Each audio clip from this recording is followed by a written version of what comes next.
So I think it's not such a pleasant Friday morning because of the VIP moment. I got caught in the traffic. Sorry for that.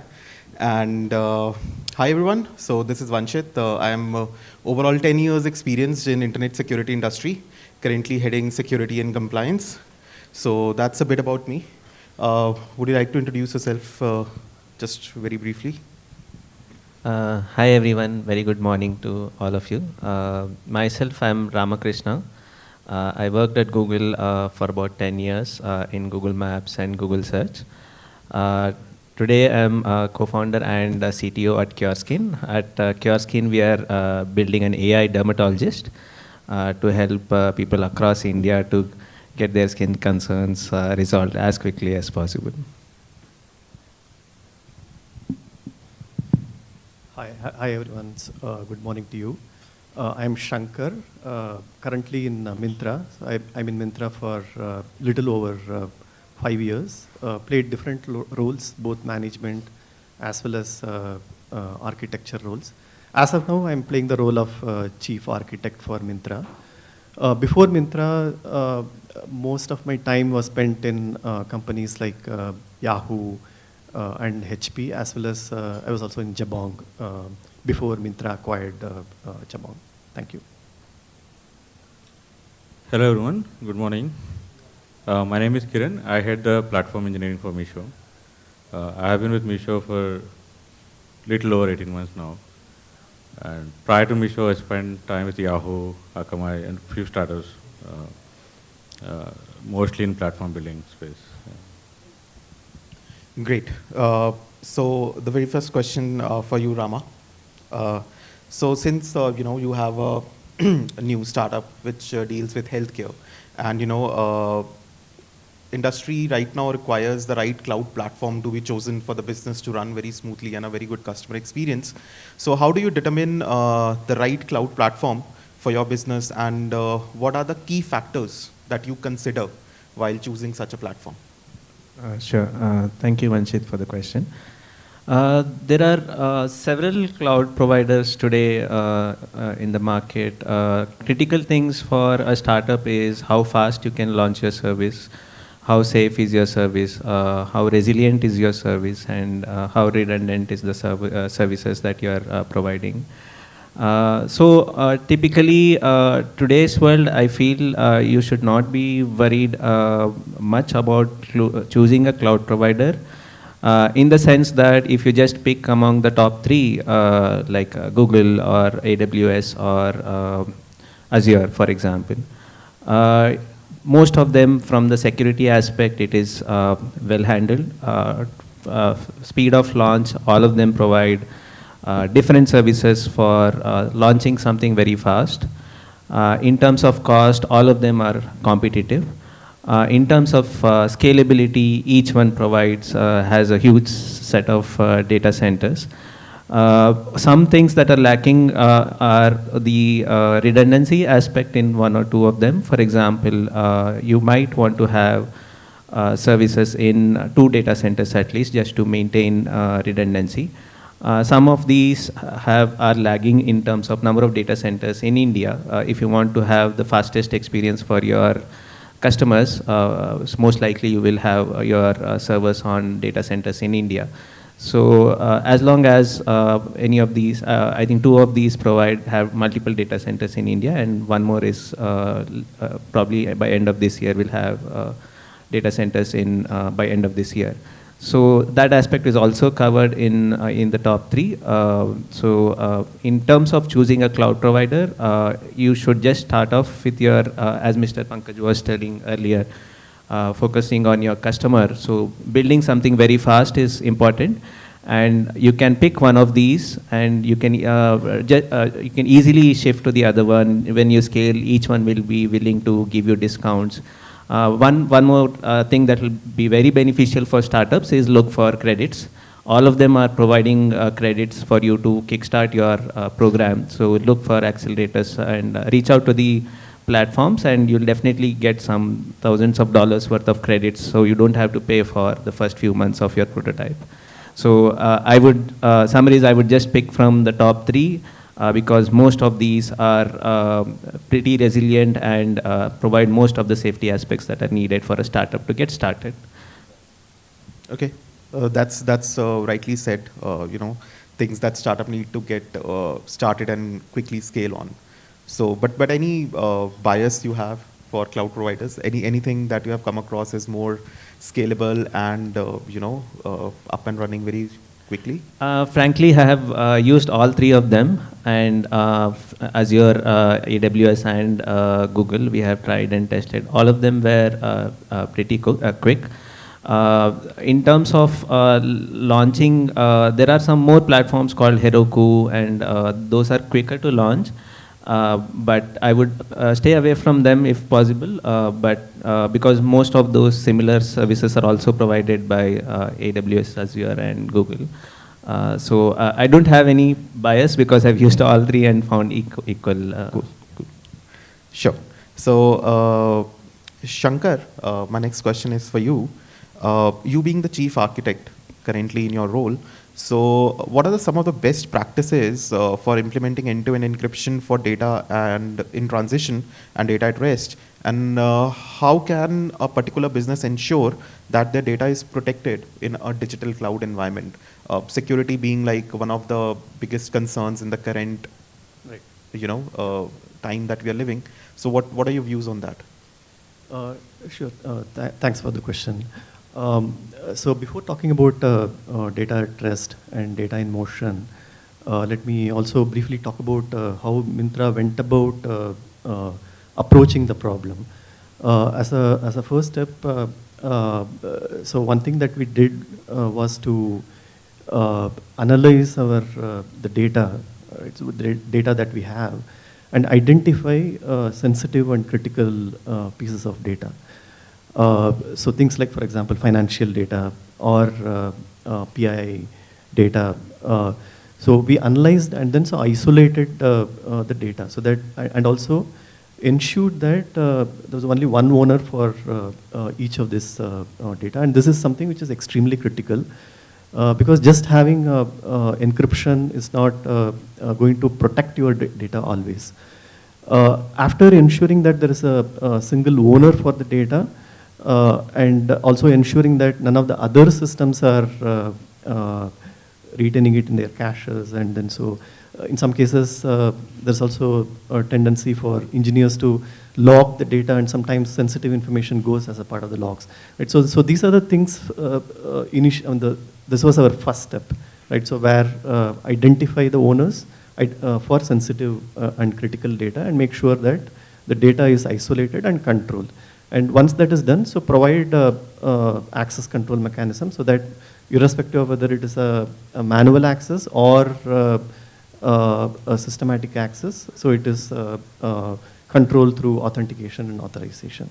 Right? So this is the first step. And second step is to so ensure that not necessarily in that order, but some of these things could be done in parallel. But in general, so I'm talking in terms of how you would prioritize the approach. The second step is to make sure that all the communication channels are encrypted. Right? So this includes both your internal communication, where node-to-node communication, because no longer, previously people were relying on perimeter defenses. But that's not, so given historically, so when we look at the evolution, so from a on-prem servers, we have moving rightly to the cloud base because of the several advantages that the cloud provides. The other historical evolution is from a bare metal, so now it has become a lot more complex. So we have every system like hypervisors, and then so VMs, and then containers, so there are abstractions over abstractions over abstractions. Right? And on the top of that, you are moving away from, as Pankaj was talking about, some monolithic to so essentially microservices, right? All this is causing, so huge complexity in the ecosystem itself.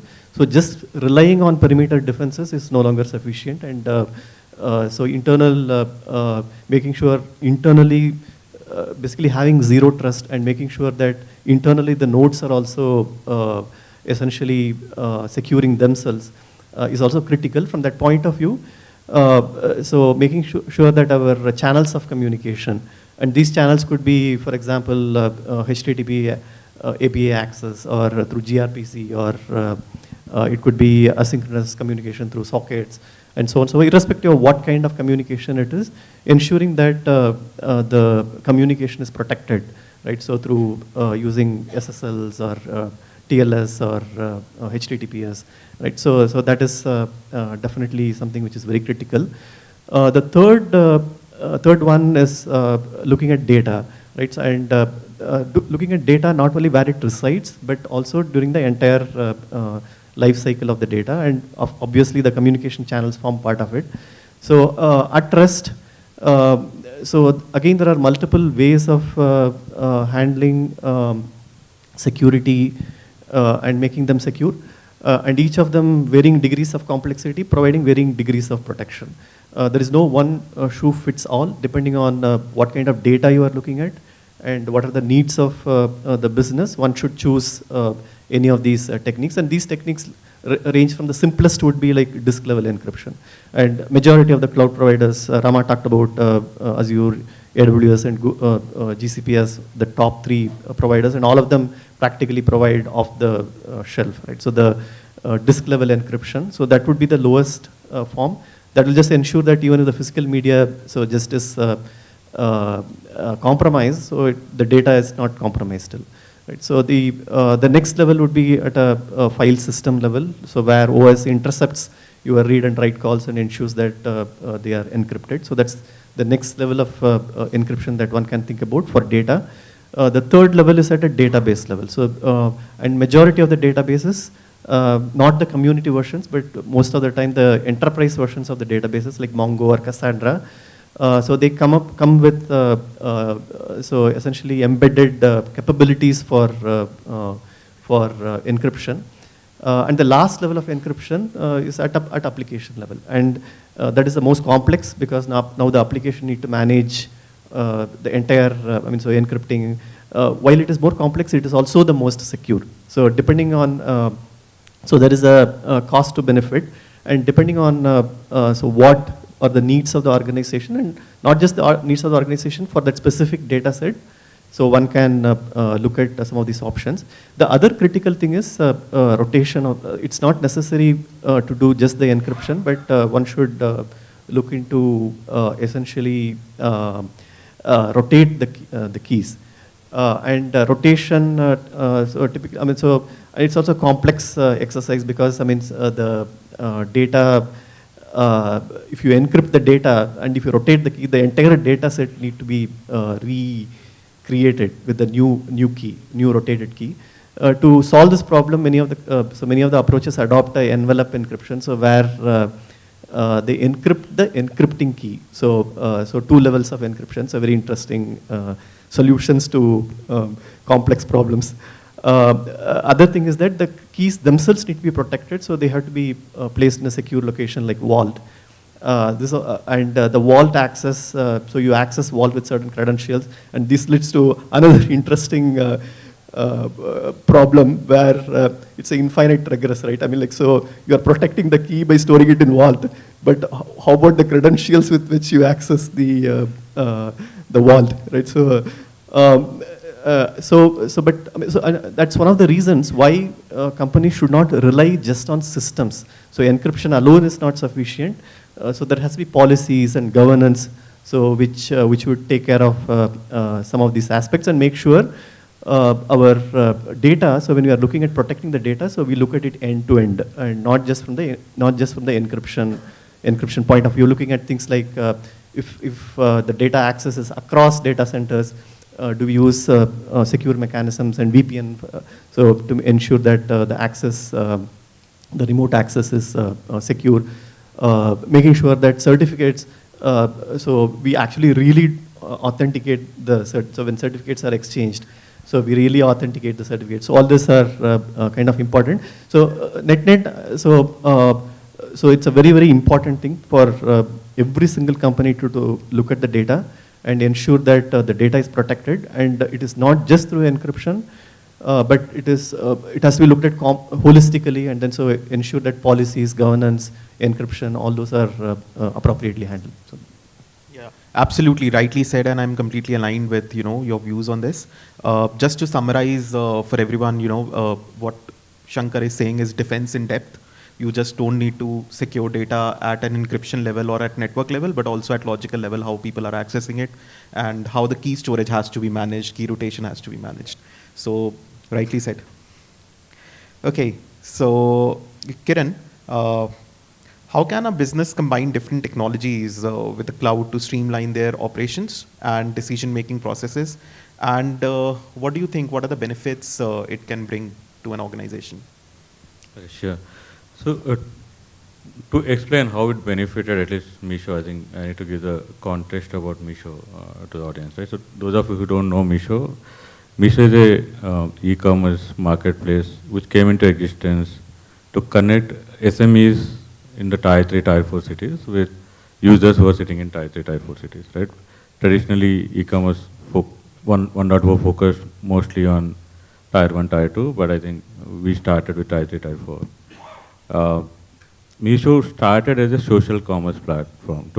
It was never an e-commerce platform prior to 2021. So what it means is like Meesho sells to, basically Meesho connects the suppliers to the resellers who are educated youth in Tier 3, Tier 4 cities, and then they can resell in their social platforms like Facebook, WhatsApp, wherever, to their circles, right?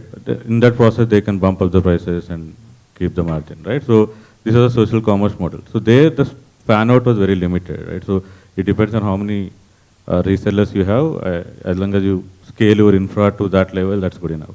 But the moment we announce that we are going to sell directly to customer as well, right? That fan out is unlimited because we are talking about a niche market of Tier 3, Tier 4, no one explored before. So there, combining your traditional technologies and traditional models with unlimited potential for scale is what prompted us to basically look for some innovative ways to do stuff which otherwise would have done differently. Some examples are like most of these sellers who came on our platform, they're first-time e-commerce sellers. They never sold online.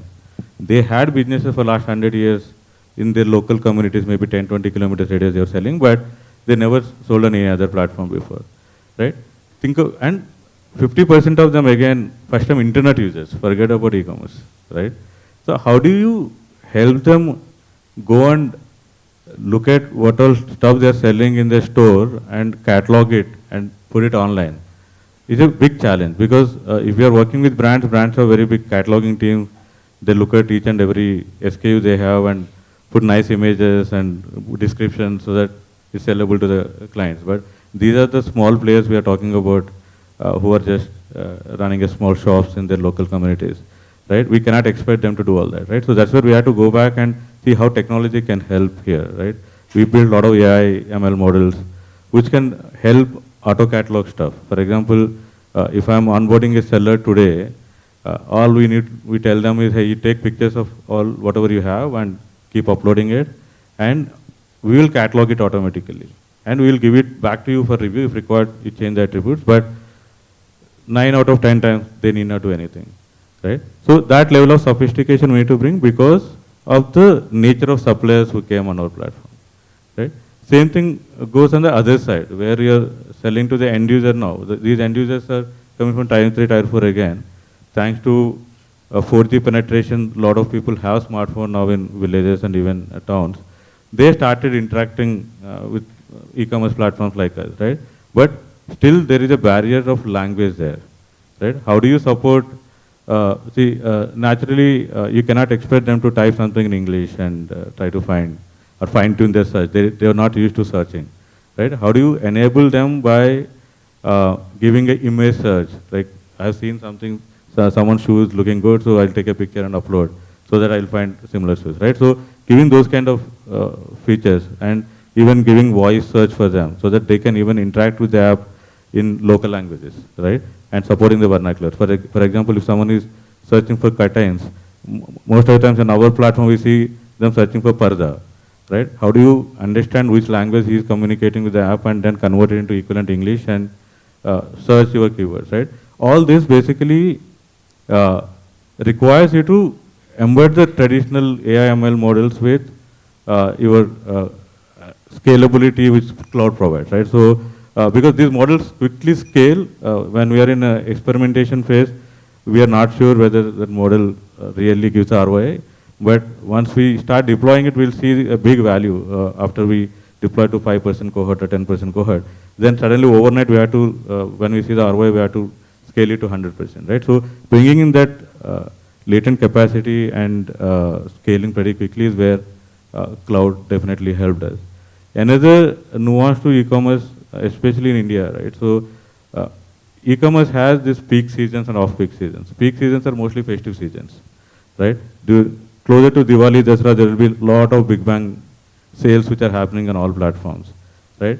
During that time, naturally, regularly if you are doing some X orders in a day, during sales you might go to 4x, 5x also, or even more than that. So that is not capped at all. It all depends on how well you communicated to users, how better you are giving the prices to the users, right? So to give an example, last Diwali sale, on a day we have done 8+ million orders.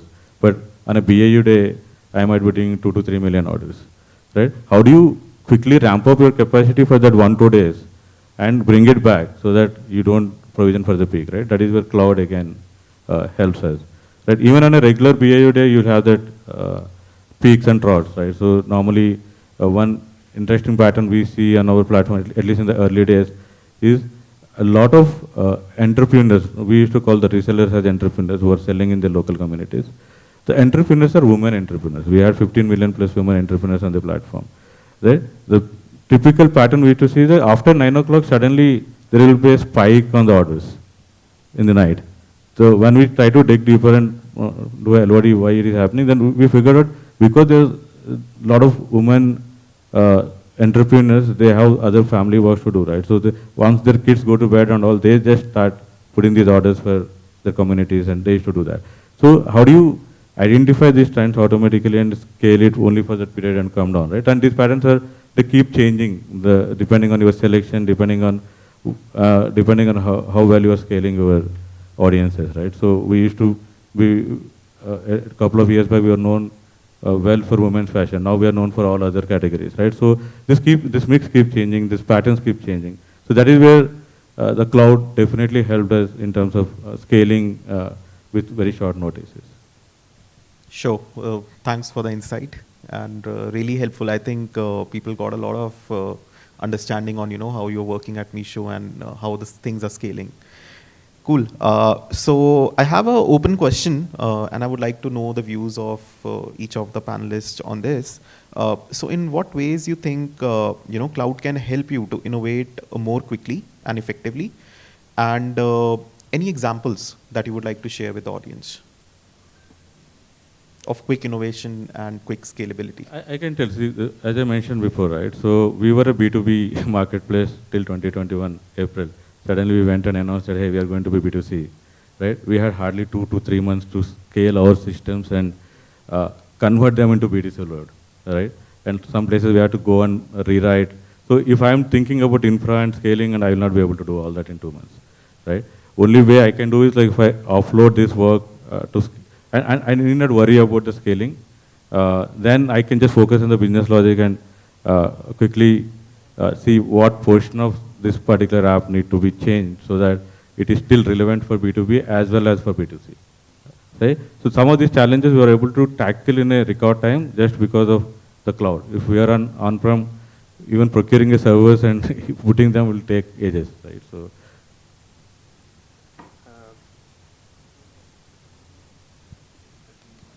It's fine. Yeah, thanks.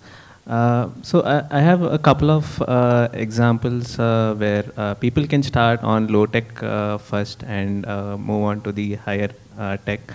For example, Airbnb, I think in the initial days, they used this Amazon Lambda functions. It is a very quick way to launch your API. You just write a small script, you can run it on your local machine and you can deploy it in the cloud to provide an API initially, and it will scale seamlessly, right? The cost is slightly higher than what you would build on your if you build the entire stack yourself. But for a low volumes, it is very easy to deploy, very easy to prototype, get customer feedback and see if it is working. And it'll if for example tomorrow it goes viral for some reason, the system will handle itself. You need not worry about what if it goes viral, should I have to re-engineer. There is a minor cost, but it is still negligible cost. So there's even if you go even lower, I mean, even without using cloud, the general idea is to start with as simple as possible and try to prototype, which Pankaj was also in the keynote speech, he was mentioning that customer focused first. So for example, 𝗙𝗲𝗯, they initially started as a WhatsApp group, no tech built. There is just as a WhatsApp group, he evaluated what is the demand, what people are asking for, what kind of things are people coming for. Nowadays, you have these cloud providers who are giving WhatsApp bot facility. So you can easily drag and drop, you can write questions, you can give options to your users. There are a lot of self-serve options that you're getting on cloud. This is the first stage, I would say. The next stage is using Lambda functions or other providers. If you're a brand and if you want to launch your own website, there are platforms like Shopify or WooCommerce. You don't need to know any tech for that. Once you launch that, Shopify gives you ability to customize. Then when you're becoming a bigger brand and you're trying to invest more money into that, Shopify will give you options to customize that. That is where you need little bit of more tech. And let's say you grow to a scale even bigger than that and you want lots of customizations, you're building your own AI app into that. Then you start building plugins like these Lambda functions or, for example, this Google, Microsoft, Amazon, all provide this speech-to-text options. They provide this IVR services. They provide these notification services. All of these are very plug and play. And the advantage of this, from the context of this panel, the advantage of using these services is they're already very secure. Only thing that you have to be careful about is one of the aspects Shankar mentioned is about social hacking. You have to be careful about your passwords that you keep, with whom you share the passwords.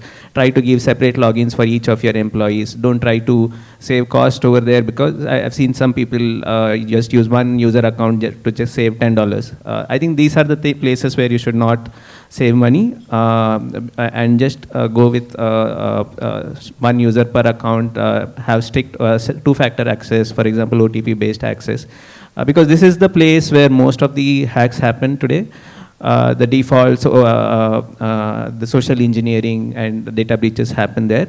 So as long as you're protecting the simple ones, the complex ones, you're using the plug-and-play solutions, you are very secure. And as you scale, if tomorrow's Shopify is not enough, you will definitely go and build your own website, your own containerized solutions, wherein you will incorporate this encryption and the encryption at disk vault for protection of your keys.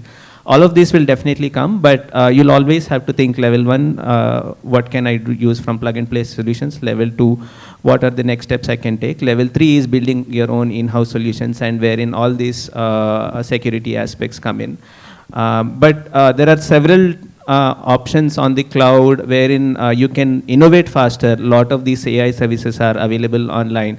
AI services are available online, notification services are available online. You can launch quick mobile apps using Amazon and Google. They provide various quick to build solutions, and all of them, the first thing I usually go and check is, for example, if I go to AWS, I go and see all the services they provide. Many are new. Every day they keep launching new services, and you will be amazed to see, oh, I can start using this and send SMS to people right from this simple interface. You don't have to rebuild that entire stack. So exploring all these websites, and brainstorming will help you quickly innovate and launch your products with already available plug-and-play solutions on the cloud. Great answer. So the last question for the, sorry, go ahead. Sorry. Yeah. Just wanted to, I completely echo what Kiran and Rama said. Sure. Just as a perspective of, so if I look at it historically, historical evolution, I see the cloud moving up in the value chain. So just wanted to share that thought. So initially started with infrastructure, made infrastructure provisioning easy. Then it moved up the value chain, so capabilities, what Kiran and Rama talked about in terms of AI, ML, and other big data. You have tons of managed services, right? So so capabilities, which both of which made businesses very quickly. I mean, so it's incredible. I mean, so what would have taken like months previously, so literally takes hours to set up and running. And what I see now is a transition and moving up even further up in the value chain, which is knowledge. No, So, absolutely. We are right. moving up in the value chain. We even now don't have to do hard coding of the, we don't have to deploy infra. You can just use an IAC template and you can just do Right. it through code, which in turn enhances your compliance, the level at which your infra is deployed. So that's one of the recommendation even, cloud providers give, that use IAC, right? Infrastructure as code, rather than going to the console and, giving your developers or DevOps the privilege to make some misconfigurations in the cloud, which might lead to security concerns. Right. In addition to that, I mean, so what is, so now the recent disruptive innovations that have come in terms of Bard and ChatGPT, I see that the cloud is moving up the value chain in terms of knowledge. So knowledge was previously part of the individual companies. They leverage the infrastructure and capabilities, but then internally had the knowledge. But now ChatGPT and Bard is changing that. So the knowledge now, it's incredible amount of real world knowledge that, for example, ChatGPT has kind of brings in, and that is it's on the cloud.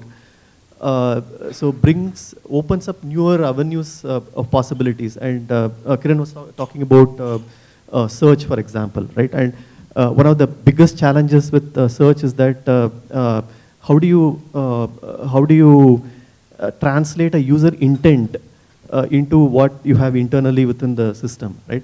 And translating the user intent is a tough problem because it requires understanding of the real world.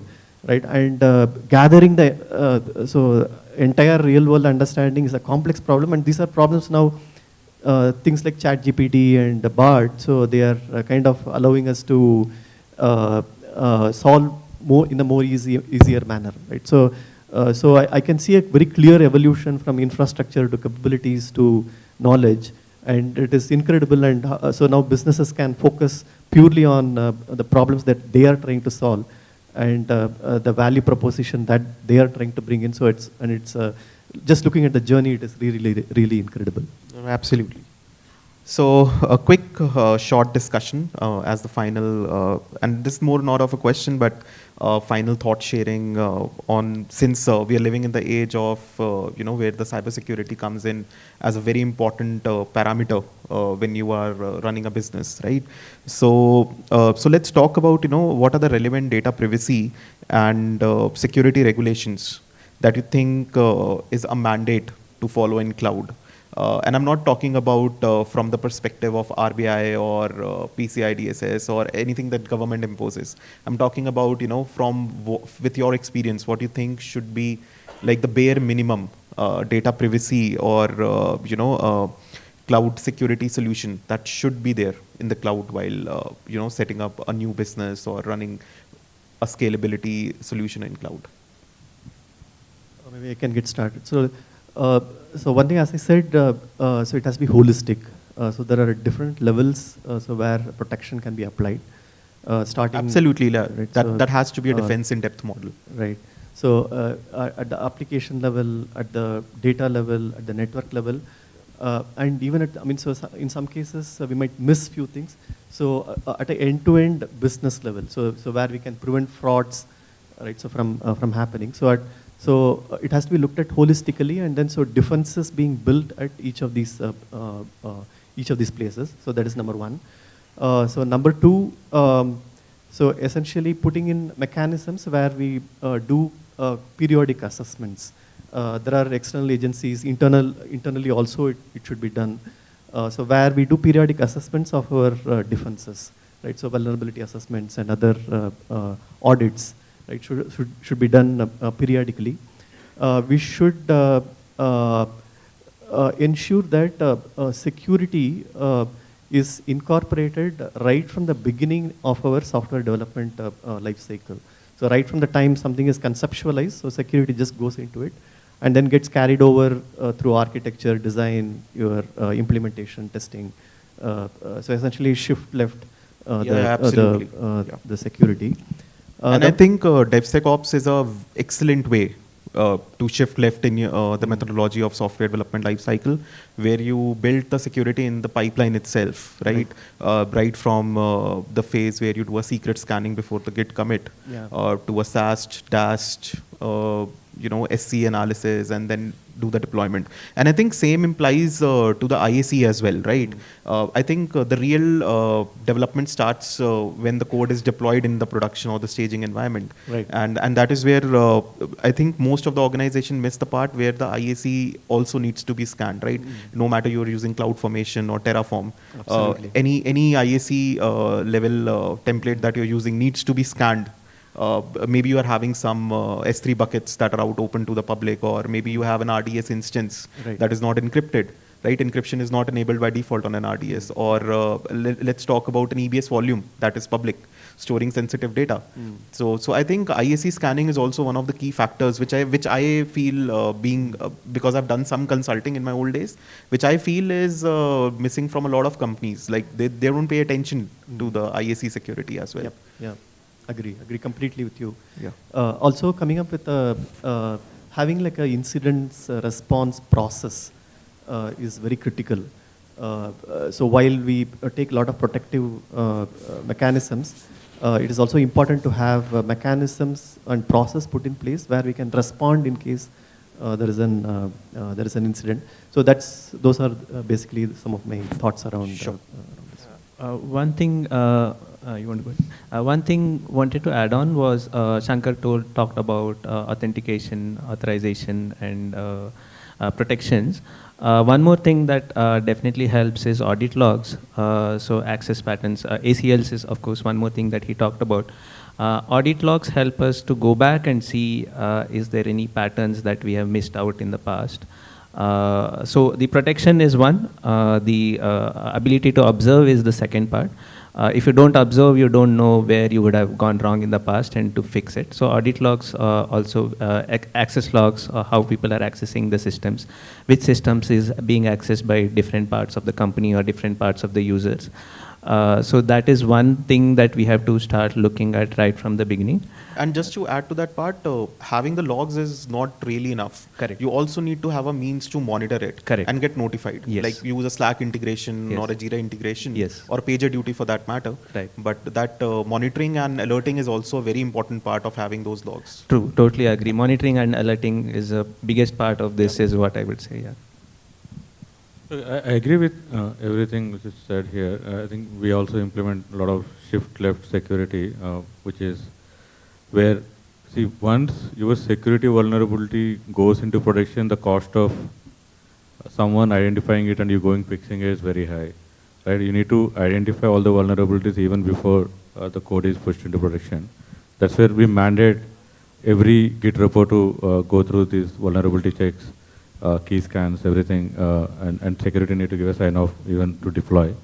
A lot of people think that it's too bureaucratic, but in our experience, this actually helps speed up things and even save a lot of man hours once vulnerability gets caught or someone else had similar breach, so we have to go and look at it on production, right? So second thing, on a data security, which has become much more pivotal given all our businesses collect hell lot of data to either personalize and user experience or even to understand user behavior, right? So there, how do we safeguard this sensitive information? The first rule of thumb we have applied at least in Misho is, okay, collect whatever is required and duration for which you keep also you decide when you are collecting itself. A lot of places you collect, you keep for years, and that is where I think that data gets unnoticed, but that is still sensitive. So people can easily get hang of that and after a period, right? So at least reducing your attack surface by this and even having proper purging strategy there. And second thing is internally follow the process of RBAC, right? Give a role-based access control to any data. Forget about whether it's a PI sensitive data, even otherwise, right? Why should someone get access to some data when they don't need it, right? So people might talk about a lot of data democratization, but data democratization come with some checks and balances also. We took that approach of basically data is democratic, anyone in the company can go and access the data, but with some checks and balances. That is where we implemented RBAC. And there we start with the principle of least privilege. So when you're asking for access to particular data set, you'll always get only certain limited accesses. And if you need more elevated accesses, you have a approval process through which you can get it, right? That actually eliminated a lot of issues which basically a lot of data breaches happen just not because people wanted to breach the data. The intent may not be malicious in nature. People are ignorant about the repercussions of this data going out. No, that could be mostly employees only. Yeah, right? How do you control employees in such a way that they don't even misuse the data without their knowledge, right? And third level of defense everyone talked about is like having basically securing your peripherals and even not even opening up any ports or anything so that external hackers cannot come into your system, right? Limit as much as possible. And another thing we are observing, because we are in a microservices world and even in Kubernetes now, right, with the Dockerization, it becomes essential for you to even safeguard your services from other services. Some other service, because of a bug, can DOS your other service. That security is more internal in nature, but still it's required, because once how do you basically put the compartmentalization within your own microservices, where even if one service got exposed for whatever reason, so you can safeguard remaining infra, right, remaining services from that effect, right? That is another thing I think everyone should look at it. So and along with, I think, compartmentalization, I think network segmentation also plays a very crucial role. When I say compartmentalization, it's network segmentation. Network segmentation plays a very crucial role, where you are having a different PCI and a non-PCI subnet, or a different CD environment altogether. And just to touch upon your RBAC part, you know, I feel that is the de facto way to go, especially in cloud, because role-based access is something you can use for secret management. Whatever secrets a certain service needs to use, you can just put a role, and that only that role will be able to access that secret, or for example a KMS key for that matter. And it also comes into play when you are also managing cross-account access, when you're having multiple accounts. So I think absolutely, yeah, aligned on that thought. And another thing is automatizing a way to identify your sensitive data sets, right? So see, normally people rely on someone to tell, hey, this is sensitive information, this is not sensitive information. But the someone who is telling may or may not understand the ways other information can be misused, right? They're identifying the sensitive information automatically, right? So that even if someone missed something, you identify it. Say if a telephone number is coming in some other format to you, right? You shouldn't even accept it and maybe encrypt it and do it and reject accepting it so that others will not get access to it, right? Having those checks and balances automated so that you are not limiting your ability to stop these things to human knowledge is another thing we need to focus. Actually. And I think we should not define sensitive data based on organization or business type. Sensitive means sensitive. It's not based on a business or the product that a company is working on. Absolutely. So should we open for a Q&A?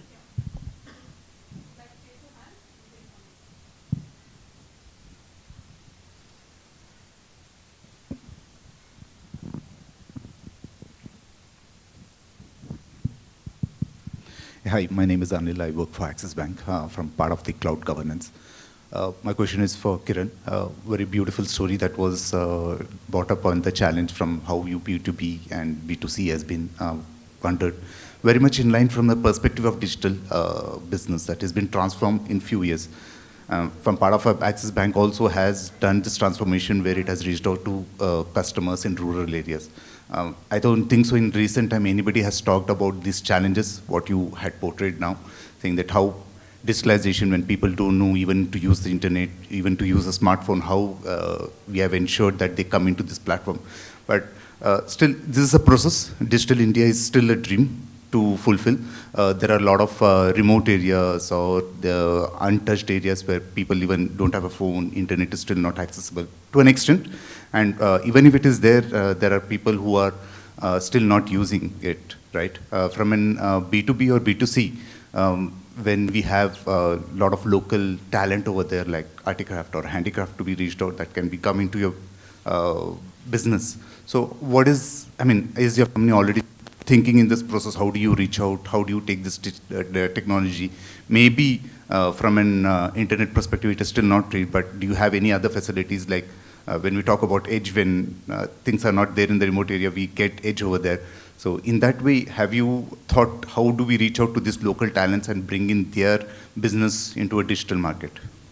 Yeah, we had done a few things in a recent past. I think we went and did some MOAs signed with the state governments, where there are a lot of self-help groups in the remote areas who build awesome products, to be honest, for India, but they can't reach to the consumers who are sitting in cities and other places who can pay for it, right? So there we are trying to partner with governments wherever possible and give them access to our marketplace so that they can start selling it to whole Bharat.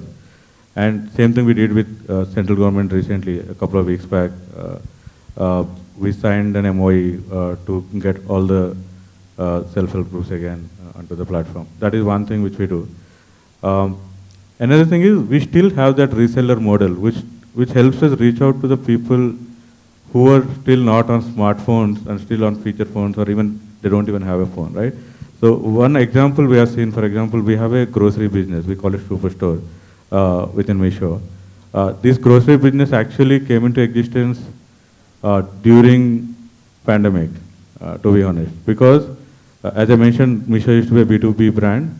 At that time, we had 15+ million resellers who were running their house because of the entrepreneurship they are doing on our app, right? Suddenly, because of COVID, all the non-essential deliveries have stopped. So essentially, it stopped their livelihood. People were making 40,000-50,000 a month. Now they don't know any way to make that money. So to help them, we started grocery business, because essential products are the ones who are still getting delivered during COVID, right? And in that business, even post-COVID, we actually scaled, because we started that business to help our entrepreneurs. But after COVID, when we analyzed, we normally have a ritual called Listen or Die, where all our executive team, we go and talk to our sellers and buyers. We go to the rural areas and sit with them for a day, try to understand how they operate their business or who is buying and all that, right? On this grocery, there is interesting insight which came, right? Because grocery, everyone feels is a convenience play.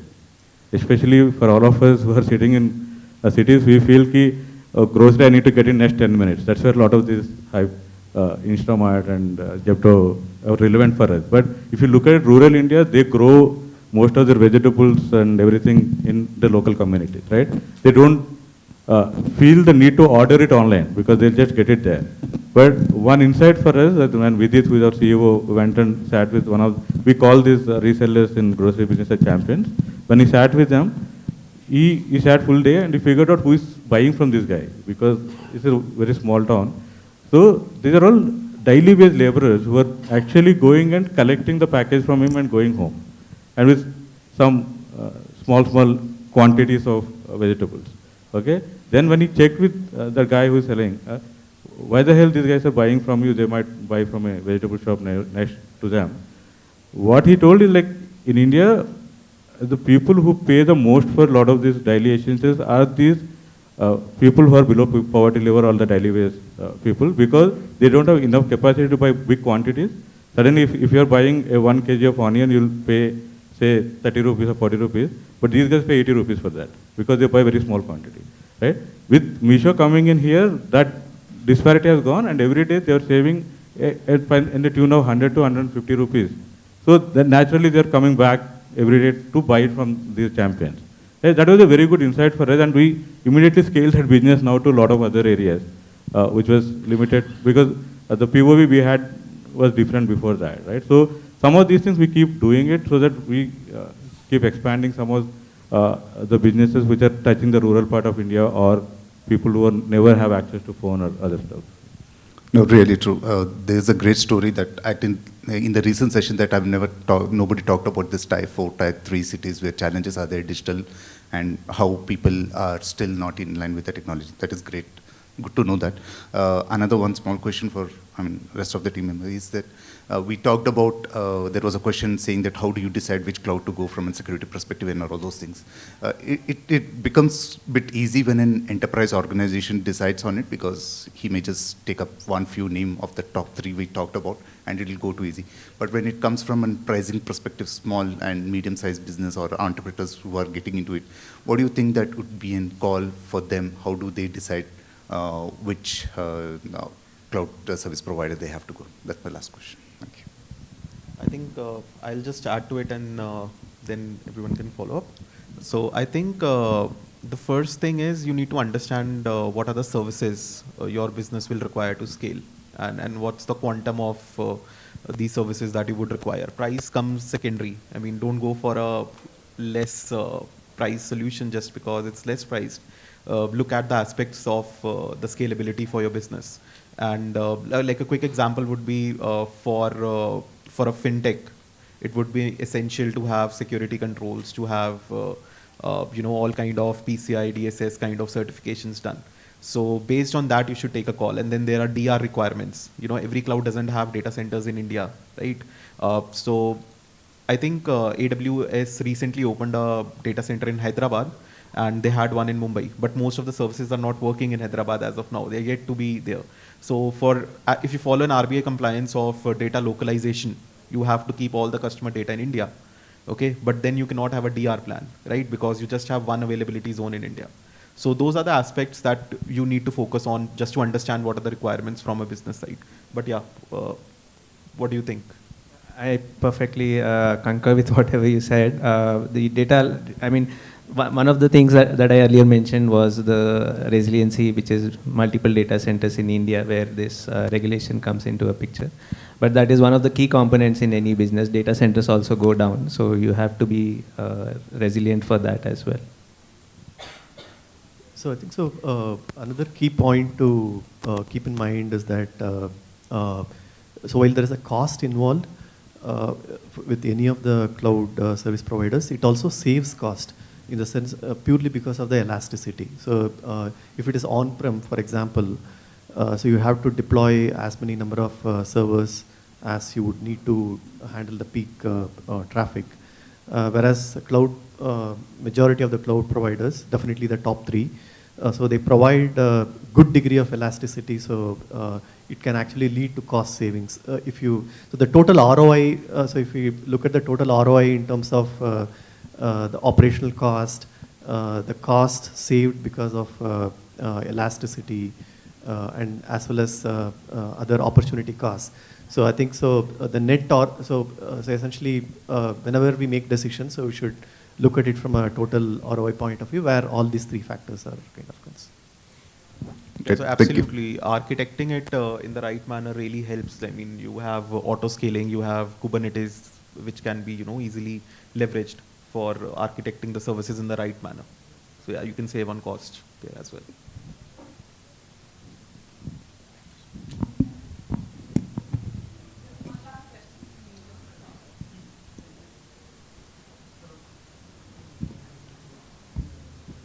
Hello. Yeah, so you guys touched a lot of aspect in terms of the security. It could be on the infrastructure, application, and incident response. But sometimes it's really hard to convince to the CFO in the startup, right? Because they don't see any ROI into that. Until unless we don't have any outage, so they will not consider it. So, but being a security person, we have to reduce the risk at possible layer. So what are your recommendations to adopt that right tools and technology? Could be open source, just where we can say, yes, some extent we are secure enough. So one thing we did in the initial days is we have started something called Red Team within security. I think this is a standard practice nowadays.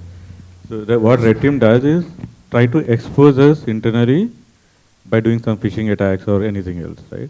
and present the data to the leadership. Then once they look at the data, see, think about it, right? If your internal guy did this and exposed so much, so what if someone external gets access to it, right? So then naturally people will fund it, right? It's like, I don't think any company will say, yeah, I'll be happy being unsecured in cloud world, right? So people, the onus is on the security teams to prove that, hey, this is a risk. Just telling that it's a risk, no one will agree to it. You have to back it with data. You have to do some of the hard work internally to figure out what kind of vulnerabilities we see as a team. And in some of the cases like phishing and all, it's very easy for you to send some mail and make people click on a link and give their credentials to you, right? But some other things might require a little more hard work, right? But do whatever is required and then go back with the data. I think none of the executives in any company will say no to it. I think you are touching on a very pain point being a security guy, convincing your top level management to get on board with security. And unfortunately, security is something, the presence of which is never noticed, but the absence of which is always regretted. So that's the thing. So if the top level management can be onboarded to consider this as an investment, but not to think of the return on investment strategy, that would be an excellent approach. And I think defense in depth plays a very important role. Have a defense at every layer of your product, not just at a single level. It makes no sense to put all your security measures at a single layer. Distribute them over all the layers, and I think that will help you in a lot of budgeting.